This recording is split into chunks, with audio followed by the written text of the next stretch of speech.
Welcome back to Math Marvels. In this lesson, we're going to look at fractions on a number line. So while I model two problems, look to see how I'm annotating the number line and how I use my benchmark fractions.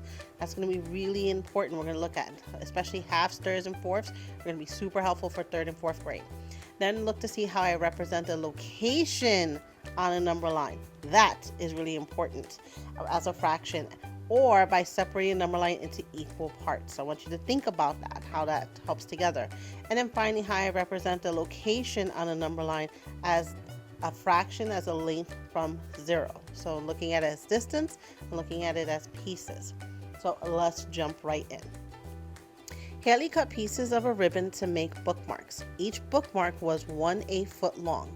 Draw a point at 1/8 on the number line below and label the point. So again, remember, we want to think of a fraction on a number line as either a location or a distance from 0. And how we're going to do that is we're going to look at the line and break it into equal pieces. So here, because I have 1/8, this means I'm going to have one piece out of 8 equal pieces. So we need to make 8 equal pieces on this number line. Right now, this one line is cut into half. This is our benchmark. So that's our first one when we think of cutting something in half. Now, I want to get 8 equal pieces. So what I could do is I can cut it in half again. And it's kind of going to feel like an estimate where you're figuring out the halfway point. And now I have 1, 2, 3, 4 pieces. If you have trouble seeing the 4 pieces, sometimes it really helps to turn this into a full bar. And now you can kind of see that you have 4 equal pieces here. And we still have the halfway point. But remember, I need 8 pieces. So I only have 4, so I'm going to break these in half again. And now I have 1, 2, 3, 4, 5, 6, 7, 8 pieces. So what I'm going to do is I'm going to start labeling the pieces. So instead of calling this 1/8, because I'm on a number line, the location, this location point matters. This is 1/8.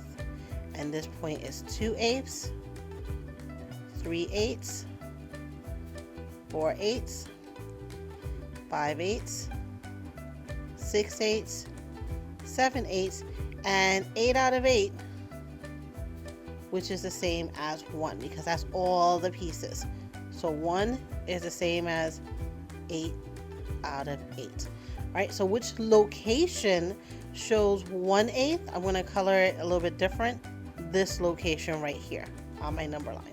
So it is okay to have to mark up your number line and annotate to show your thinking and to help you see or visualize the pieces better. All right, so notice my pieces may not be exactly equal, but I got a really good estimate by using my halving. All right, hit pause and jot this down into your notes. Now let's look at the second part. And I says Haley placed 5 of the bookends end to end. Draw a point on the number line below to represent the total length of 5 bookmarks. Ooh. Okay, so I want to have a total length of 5. So this is a little bit harder because notice now I can't just cut it into half and get to 5 because 5 is an odd number. So this is where sometimes it kind of helps to visualize it a little bit differently and you may have to play with it. But I'm going to try really hard to get close to 5 pieces. So I'm going to make a cut here. Actually, let me use my pen. Try and make a cut here. Let's make it a bar. And I'm trying to share with 5 friends. 2 is a little less than half. About 3, 4. Okay, and notice how I made 4 cuts, and those 4 cuts made 5 pieces. So that's okay. So here we go, and this is, I want to show the end as point B. So here is my point B. That shows my 5 pieces, and I am still going to annotate all my pieces. All right, and also notice I'm not starting by counting here as 1/5, This is 0. I always start from 0. For my next piece, it's going to be one piece out of whatever my denominator is. All right, let's hit pause and jot this one down into our notes. Here's our second one for our model. Which fraction does the point P, so I want to know what this represents on my number line. So this point here, what value is it? Now, things I want to notice, I see my 0 is here and my 1 is here. So I'm going to make a bar, and I'm also going to cut it into my pieces so I can see it a little bit more. And P is located as, well, how many pieces do I have? 1, 2, 3 fourths. So I have fourths here. And P is located over here at the end of 1/4. Okay, let's annotate that just so we have it, so I can see my pieces. So I have 1/4, 2/4, 3/4, and 1, which is equal to 4 out of 4. So P is at 1/4. That's its location. And that matches answer C. Now, why could someone have accidentally put in, I could totally see a kid accidentally picking A 1/6. And that could happen if a kid goes and they had gone all the way to the end and saw 6 pieces. So again, make sure you're really paying attention to where the 0 is and where the 1 is, because that 1 is going to tell you that is your whole, and that's going to tell you where your bar is and how you're splitting it up into pieces. All right, so let's hit pause and jot this one down into our notes. All right, let's jump into the guided practice. I'll read the problem for you and then you'll solve it. Which number line shows the fraction 1/3 plotted correctly? Hit pause and make a choice. Which number line shows 1/3 plotted correctly? And then explain how you know you are correct. Ooh. Okay. All right, let's jump into our answer. Which one shows 1/3 correctly? In 3, 2, 1. And our answer is B. B shows 1/3 plotted correctly. So how do we see that? I'm going to just show you my image. So again, I like using the bar so I can see it.